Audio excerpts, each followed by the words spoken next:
as a child of God, as a creation of God, you are meant to be like Jesus.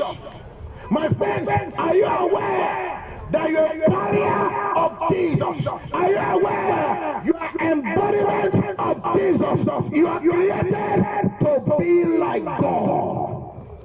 Do you know when Moses encountered God in the burning fire, he encountered God as a man, but when God sent him to Pharaoh, he sent him as a God. Everybody in this world, you are meant to be like God. You are meant to be like Jesus.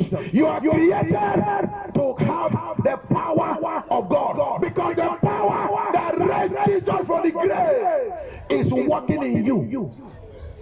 My friends, after all, you are created not in the image of a monkey, not in the image of an animal, not in the image of a baboon. You are created in the very image of God. My friends, that means you are a God replica. But the thing is this: are we living like God? Are we doing the things of God? Are we doing the things of God? The things you do, are they the same thing that God approves?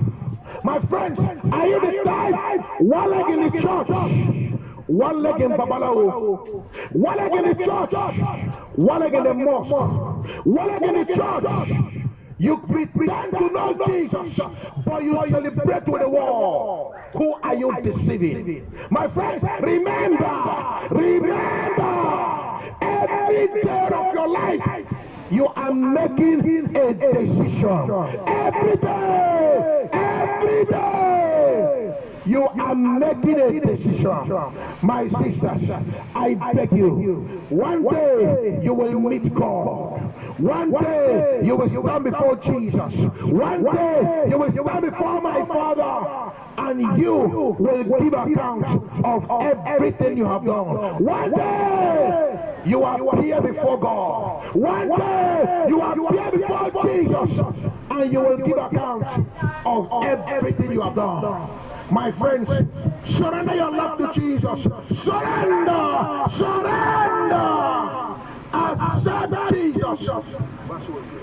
Accept Jesus as your Lord and personal Savior. Jesus is the one and the only true God. My friend.